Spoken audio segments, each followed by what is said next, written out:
Asus offers a powerful machine for creative users in the ProArt Studiobook 16 OLED. Intel's Core i9-13980HX and the GeForce RTX 4070 laptop take care of performance-related matters, but the new 120Hz OLED panel is not completely convincing.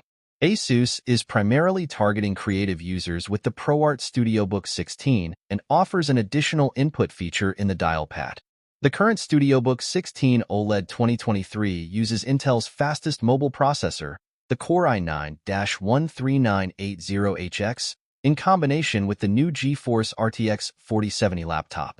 The display has also changed, as the 4K OLED has been swapped for a 3K touchscreen model with 120Hz. Our test device is the high-end model with 64GB RAM and a 4TB PCIe SSD for €3,999, $4,380. Alternatively, there is also a variant with the RTX 4070 laptop, 32GB RAM and a 2TB SSD for €3,499, $3,800, or an RTX 4060 laptop with 32GB RAM and a 1TB SSD for €2,999, $3,300. Asus uses black plastic for the ProArt Studiobook 16, which feels quite high quality. The only problem is the smooth surfaces, which are very susceptible to fingerprints. Overall, the design is very restrained, and apart from the ProArt logo on the lid, there are no other visual accents. As soon as you open the lid, the large dial pad under the keyboard immediately catches your eye. The lid sits slightly in front of the base unit, but this also allows for a maximum opening angle of almost 180 degrees. Stability is excellent, both of the base unit and the lid.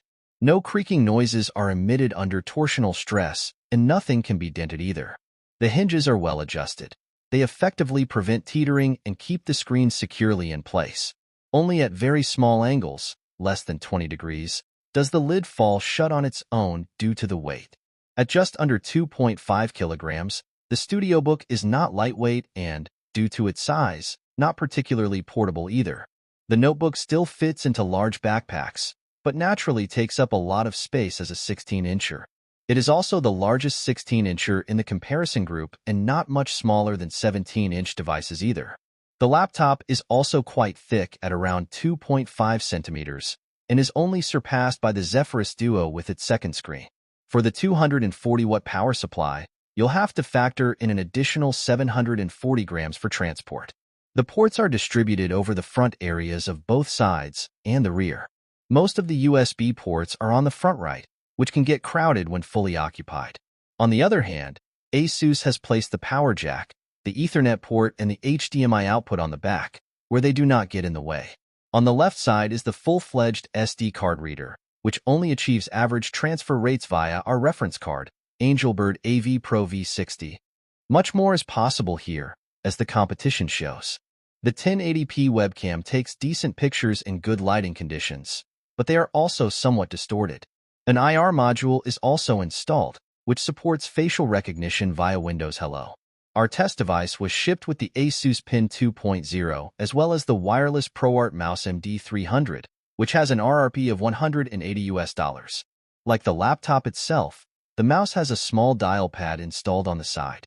Whether you can use this meaningfully depends on the software in use. It's a little annoying that you have to install Armoury Crate to adjust the mouse settings and that you can't do this in the ProArt Creator Hub.